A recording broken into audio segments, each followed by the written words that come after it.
Subscribe பட்டனை அமுக்குங்க, bell பட்டனை அமுக்குங்க. வாழ்க வளமுடன். இப்படிக்கு பாட்டி வைத்தியம். வணக்கம்ப்பா, உங்கள் பாட்டி பேசுகிறேன். இப்போ நான் உங்களுக்கு வடகறி செஞ்சு காட்ட போகிறேன்ப்பா. வடகறி இட்லி தோசையிலாம் சுட்டு சாப்பிடலாம், சப்பாத்தியில் வச்சு சாப்பிடலாம், எல்லாத்துலேயும் சாப்பிடலாம். பாருங்கள், இதில் ஒரு 150 கடலைப்பருப்பு 1 மணி நேரத்துக்கு முதல் ஊற வச்சு தண்ணியெல்லாம் வடிச்சிட்டு வச்சுருக்கேன்ப்பா. இப்போ இந்த கடலைப்பருப்பை இந்த மிக்சி ஜாரில் போட்டுக்கலாம்.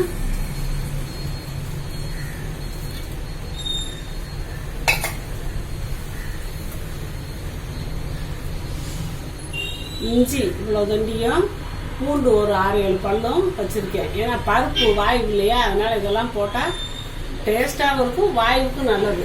அதனால் இஞ்சி பூண்டு போட்டாச்சு. அப்புறம் சீரகமும் சோம்பும் 1/2 ஸ்பூனு வச்சுருக்கேன், அதையும் போட்டாச்சு.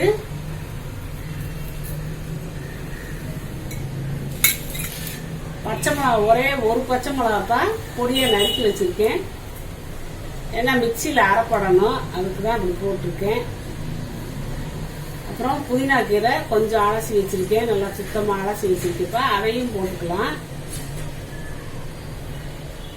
போட்டு இப்போ நான் இதை அடித்து 1-2 நம்ம வடைக்கு அரைக்கிற மாதிரி 1-2 அரைக்கணும்ப்பா. இதுக்கு தேவையான அளவு கல்லுப்பும் போட்டுக்கிட்டேன். கொஞ்சம் லேசாக தண்ணி தெளிச்சுக்கலாம்.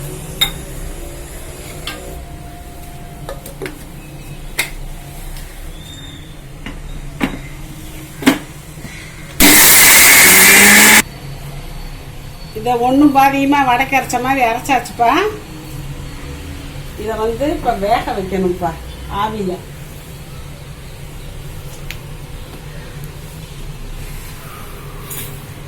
இந்த இட்லி தட்டில் கொஞ்சம் எண்ணெய் எடுத்து ஊற்றிக்கலாம். ஏன்னா இது ஒட்டிக்கலாம், நம்ம துணி போடல இல்லை, அதனால் எண்ணெயை தடவி சின்ன சின்ன ஓட்டை இருக்குது, அதனால் எண்ணெயெல்லாம் ஒழுகி போகாது. சும்மா தடவி விட்டுக்கலாம், ஒட்டாமல் இருக்கிறதுக்காக தடவி விட்டாச்சு.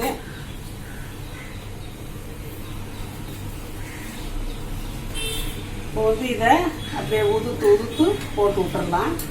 போட்டு ஆவியில் வேக வைக்கணும்ப்பா.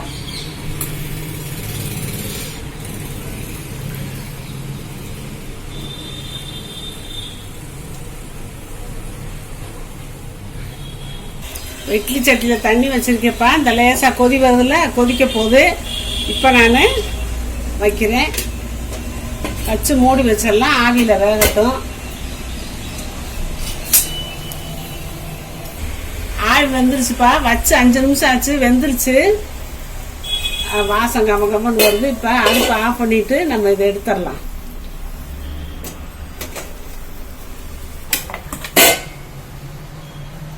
தாளிக்கலாம்ப்பா. எண்ணெய், தக்காளி வெங்காயம் கொஞ்சம் நிறையா இருக்கணும்னா 2 ஸ்பூன் எண்ணெய் ஊற்றிருக்கேப்பா.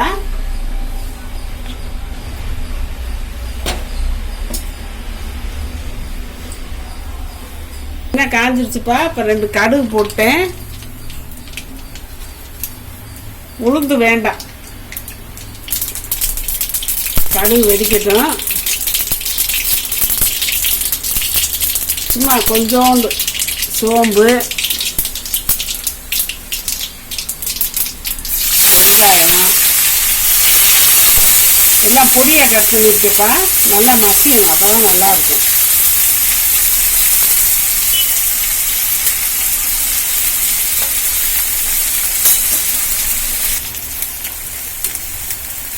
வெங்காயம் இன்னும் கொஞ்சம் நல்லா வதங்கட்டும்ப்பா. கொஞ்சம் செக்க வதங்கினா தான், வெங்காயம் நல்லா வதங்கினா தான் வாசமாக இருக்கும், டேஸ்ட்டாக இருக்கும். எப்போவுமே தாளிக்கும் போது செய்யும்போது வெங்காயத்தை நல்லா வதக்குங்க. வதக்குனதுக்கப்புறம் நம்ம தக்காளியை போட்டுக்கலாம். இப்போ இதை எடுத்து தனியாக வச்சுக்கலாம்ப்பா. அப்புறமேல உதுத்து போடணும்.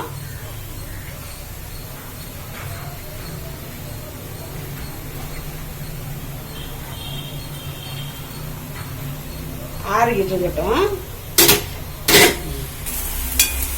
வெங்காயம் வதங்கிருச்சு. இப்போ தக்காளியை போட்டுடலாம். தக்காளியுமே பொடியாக தான்ப்பா நறுக்கி வச்சுருக்கேன்.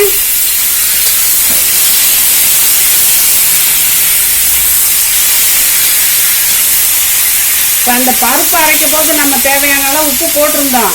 இப்போ நம்ம இந்த குழம்புக்கு தேவையான அளவு இப்போ உப்பு போட்டுருவோம். தக்காளி வந்து நல்லா மசியும். உப்பு போட்டால் தான் நல்லா மசியும். அந்த தேவையான அளவு உப்பு போட்டாச்சு.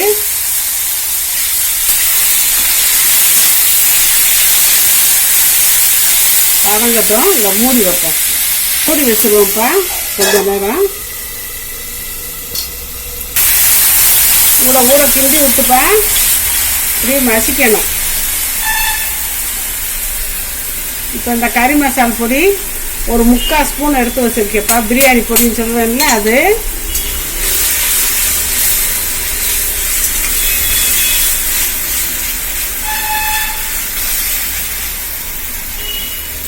குழம்பு பொடி இது ஒரு 1.5 டீஸ்பூன் எடுத்து வச்சுருக்கேப்பா.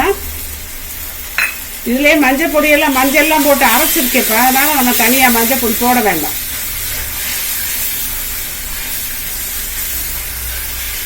நல்லா மசிச்சுக்குவோம். இப்போ நல்லா மசிஞ்சிருச்சுப்பா. தக்காளி வெங்காயம் எல்லாம் மசிஞ்சு கூட்டு மாதிரி ஆயிடுச்சு. இப்போ இதில் நம்ம தண்ணி ஊற்றுவோம்.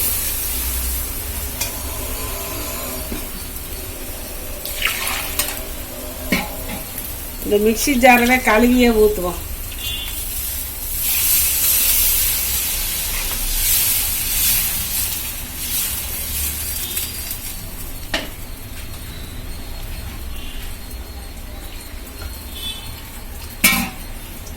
தண்ணி நல்லா தாராளமாக விடலாம். ஏன்னா அது போட்டோம்னா கெட்டி ஆயிரும்ப்பா.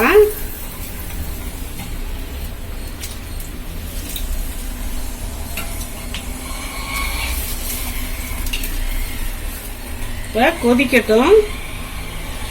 இன்னும் கூட கொஞ்சம் தண்ணி ஊற்றலாம்ப்பா. கொதிக்கட்டுக்கு நம்ம மூடி வச்சுருவோம். இப்போ இதை அப்படியே பிணைஞ்சு விட்டுக்குருவோம். கட்டி கட்டியாக ரொம்ப பெருசாக இருக்குல்ல, பெருசுமா நம்ம கட்டி கட்டியாக ஊற்றி விட்டுக்கலாம்.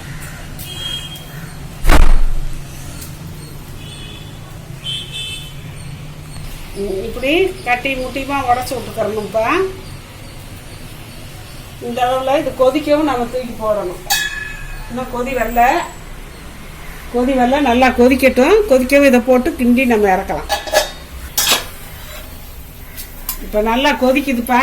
தண்ணியாக தான் இருக்கும். இதெல்லாம் போட்டோன்னே நம்மளுக்கு கெட்டியாயிரும் பாருங்க.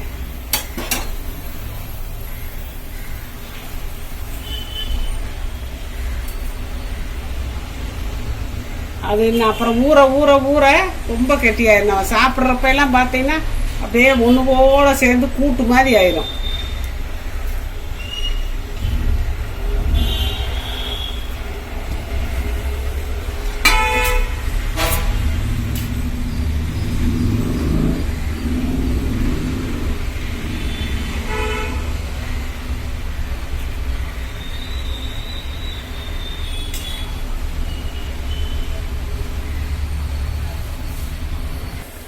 இப்போ கோச்சிருச்சுப்பா. இந்த அளவுக்கு இப்படி இருக்கு. ஆறுனா ரெண்டும் அப்படியே ஒன்று கலந்து வரும். இப்போ வந்து நான் கொத்தமல்லி இலையை போட்டு இறக்கிடுறேன். அடுப்பு ஆஃப் பண்ணியாச்சு. கொத்தமல்லி இலையை போட்டாச்சு. நீ இறக்கி நம்ம வேற பாத்திரத்தில் டிரான்ஸ்ஃபர் பண்ணிக்கலாம். இறக்கியாச்சுப்பா. இப்போ நான் இந்த பாத்திரத்தில் மாற்றிக்கிறேன். இப்போ அழகா வடகறி ரெடி ஆயிடுச்சுப்பா. இந்த ஆற அப்படியே ஒன்று போல் அப்படியே கொலன்னு வந்துடும். இப்போ சூடாக இருக்கிறதுனால இந்த அளவில் இருக்குது. இப்படியே ஊற்றி சாப்பிட்டா கூட நல்லா இருக்கும். இட்லி தோசைக்கு தொட்டு சாப்பிடையில அப்படி இருக்கும், நல்லா இருக்கும். நம்ம வந்து இட்லி தோசைக்கு வந்துப்பா சட்னி சாம்பாரெல்லாம் வைக்கிறோம். அடிக்கடி நம்ம அதை வைக்கிறோம். இதை எப்பயாவது ஒரு நாளைக்கு வச்சோம்னா ரொம்ப டேஸ்ட்டாக இருக்கும். சட்னி இட்லியெல்லாம் எதுவும் தேவைப்படாது. வச்சாப்போனா அது யாரும் தொட மாட்டாங்க. இதையே தான் ஊற்றி சாப்பிடுவாங்க. அவ்வளோ டேஸ்ட்டாக இருக்கும். பசங்க அடிக்கடி கேட்பாங்க, அடிக்கடி வடகறி செய்யுங்கன்னு. இது சோம்பேறித்தனை போட்டுட்டு விட்டுட்டு படக்கும் ஒரு சட்னி அரைச்சிடுவோம். சாம்பார் வீட்டில் இருந்தால் ஊற்றி கொடுப்போம். இப்படி செஞ்சோம்னா இன்னைக்கு நல்லா சந்தோஷமா எங்கள் வீட்டில் எல்லாம் சாப்பிடுவாங்கப்பா. இந்த மாதிரி நீங்கள் வடகறி செஞ்சு பழகிக்கங்க. தெரியாதவங்க எல்லாருக்கும் முக்கியமாக தெரியும். ஒரு சிலர் தெரியாதவங்க செஞ்சு பழகிக்கங்க. வாழ்க வளமுடன்.